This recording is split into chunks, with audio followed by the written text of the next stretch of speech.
アメリカのユーチューバー未開の部族にダイエットコーラ渡す。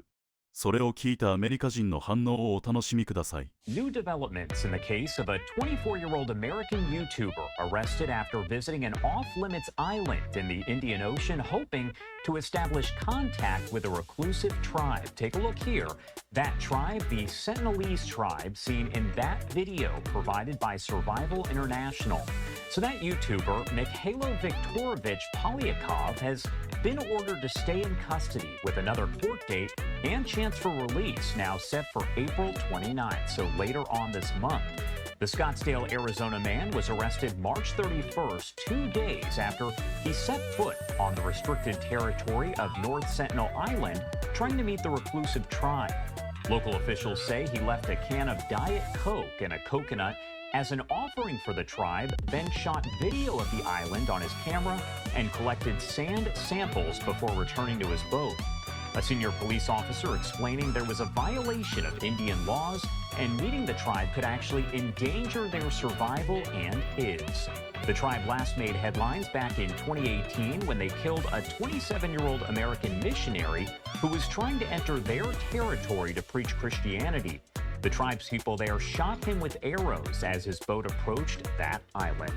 Polyakov could face 5 years in prison, we're told, and a fine as a result of all of this. Now, I do want to discuss a little bit more about the tribe itself, what we know and what we don't know. Sophie Grigg is the Asia Campaigns Director over at Survival International, joining us now to discuss. Sophie, thank you so much for taking the time to join us and provide a little more context about all of this here. No, it's a pleasure. I'm happy to be here. All right, so first off, I do want to ask you, can you kind of break down for me your thoughts overall when you hear that this whole situation has even happened? Well, my first thoughts were of absolute terror for the Sentinelese people because it's incredibly dangerous to have somebody go and try and make contact with them. They are incredibly vulnerable to disease because they have no immunity to outside diseases because they're uncontacted, and that means that they don't have any contact with anybody outside their community, and because of that they have built up no immunity, and it's really common for uncontacted peoples to be really devastated by diseases with even the briefest of contact. The Great Andamanese tribe who live on the other Andaman Islands, they were decimated. 99% of the tribe was wiped out by disease when the British arrived. Can you kind of tell me a little bit more? As we discuss this tribe, not a lot of people have heard about it, and you touched on this already, but can you describe for me a little bit more about the tribe itself, who they are, and again, what we know and don't know? Yeah, and of course, what we don't know is much greater than what we do know. So we don't know how many there are. We think probably about 150 people, maybe a little bit more.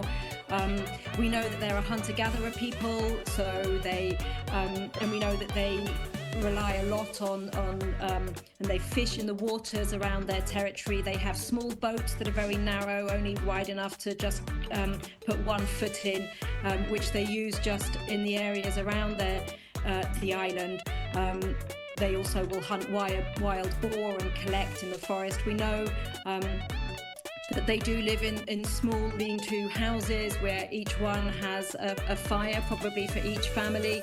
But there's so much we don't know. We don't know what language they speak, we don't know how many there are, and we don't know how much devastation has been caused in the past by people going onto their territory. It's banned, as you said, it's illegal for anybody to go there, but we know there have been, the British went in the past and actually kidnapped a group of Sentinelese people.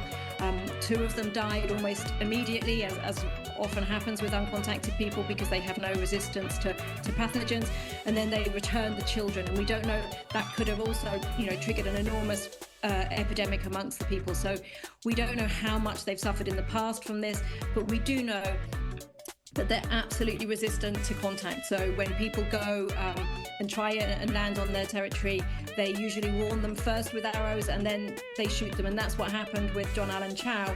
The missionary that you mentioned, he went once and they fired an arrow at him to warn him off, and he retreated, and then he went back, and so that was when they shot him with an arrow. And so they're very clearly defending their island, and rightly so, because they are unlikely to survive if people land on their island like this guy tried to do. Can you talk a little bit about the laws that exist? Because a lot of people, it sounds like, just know that this is a reclusive tribe, kind of the details that you mentioned there, and that the island is off limits. They don't realize that there's actually laws, rules that are in place that prevent people from actually going there. Yeah, so this is part of, there's a restricted area permit in operation in this area, so it's illegal to go and land on the island. It's also illegal to go within 5 kilometers of the island itself. Unfortunately, this isn't being well monitored, so we know that obviously John Allen Chow got there. This guy managed to get to the island and back before he was spotted by fishermen and arrested. But it's absolutely vital, and we know that other poachers and fisher people do go around this area into this island, so it's really important that the Coast Guard and the Navy that are supposed to police this area do their job. But also, ironically, although it's obviously, we really welcome the fact that this influencer has been arrested, and we hope that it sends a really strong message to other people who might be tempted to do something as dangerous and reckless. It's also ironic because actually in another part of the Andaman and Nicobar Islands, there is another tribe, the majority of whom are uncontacted, and actually the Indian government itself is trying to build a massive port there, bring in 650,000 settlers, planning for an airport to bring in about 1 million visitors and tourists every year. So although it's really good that this situation and the Sentinelese people are being protected and people are arrested for doing that, the Indian government needs to stop putting at risk other uncontacted peoples in the Andaman and Nicobar Islands. What message, and this is my last question for you, what message do you have for people out there who are maybe thinking about this? They hear this story and get the wrong idea and say, well, maybe I should go out there. What do you say to those people? What message do you want to get across? Absolutely, do not go. Nobody should be going to North Sentinel Island. The people have made it absolutely clear it is their right under international law to remain uncontacted, to protect their land and to keep people away. It's under Indian law. It's the prosecution is, this guy is facing 8 years in prison and a fine for doing this. But not only that, it endangered his own life, but it endangered the lives of the entire Sentinelese people. And it's absolutely reckless and irresponsible to attempt to go and put these people at risk in that way. So I would call on everybody to heed all the laws and not attempt to make any contact with the Sentinelese or to go anywhere where there are uncontacted peoples. Sophie Grigg, thank you so much for taking the time to join us and help discuss all of this further. Obviously, still a lot of questions, but we will see how the situation does play out. Anything else you want to add here before I let you go? Well, just again, really reiterating, uncontacted Indigenous peoples are some of the most vulnerable peoples on the planet, and their land rights have to be recognised. And they're under threat, as we see from influencers, from missionaries, also from logging and mining and other threats to their territories. And it's really important that everybody is aware and and you can come to Survival's website and take action and to stand up for the rights of uncontacted people's right to be uncontacted and rights to their land and resources. All right, Sophie Grigg, thank you again for taking the time to join us today. We appreciate it. Thanks so much. それではアメリカ人の反応をお楽しみください。YouTuber をそこに残して部族に対処させましょう。本物のコーラではなくダイエットコーラを置いていくなんて本当に最悪だ。だからこそ彼は刑務所に行くべきだ。私はイギリスの先住民ですが、誰も私の生存を気にかけていないようです。首スリング上院議員はセンチネル島民がこの YouTuber を不法に国外追放したため、彼を救出して島に連れ戻す必要がある。なぜぜ民主党がこの男を帰国させようと奮闘しているのを耳にしないのか。彼は本物のアメリカ国民なのに。彼はこのエリアが立ち入り禁止であることを知っていた。まさにそれが彼が言った理由だ。この島に行く人は死にたいと願っている。彼らはコロナについて心配する必要はなかったと思います。彼らを放っておいてください。この YouTuber がセンチネル族と接触しなかったのは本当に残念だ。もし接触していればインドで起訴される心配はなかっただろう。部族の人々はペプシを欲しがっていた。なんて愚か者なんだ。何年も前にキリスト教宣教師を殺したのと同じ部族だ。アメリカの YouTuber じゃなかったんですね。ショックです。島ジョージア州アトランタみたいだね。ああ、つまり国境と先住民への敬意が重要なんですね。なるほど。もちろん彼はアメリカの YOUTUBER だ。こんな風に暮らしている人がいるなんて驚きです。部族の中に探検家や革新者、島の外の世界を見てみたい人はいるのでしょうか。彼らを尊敬しています。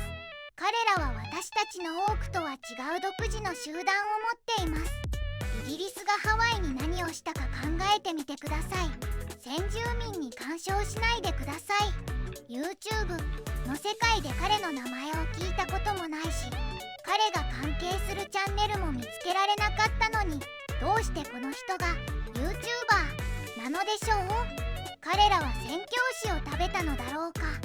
その名前は完全にアメリカっぽい。東ヨーロッパから来たみたい。このピエロ賞はコカ・コーラがスポンサーになったんですか。最初のものは無料です。なぜ彼らはペプシを欲しがったのか。ダイエットコーラ、みんな激怒するよ。ダイエットコーラなんてバカだ。孤立した場所にもコーラが至る所にあるというコカ・コーラの広告です。それは YouTuber の影響を受けない部族の一つです。典型的なアメリカ人の行動。ダイエットコーラ、この男は戦争を始めようとしていた。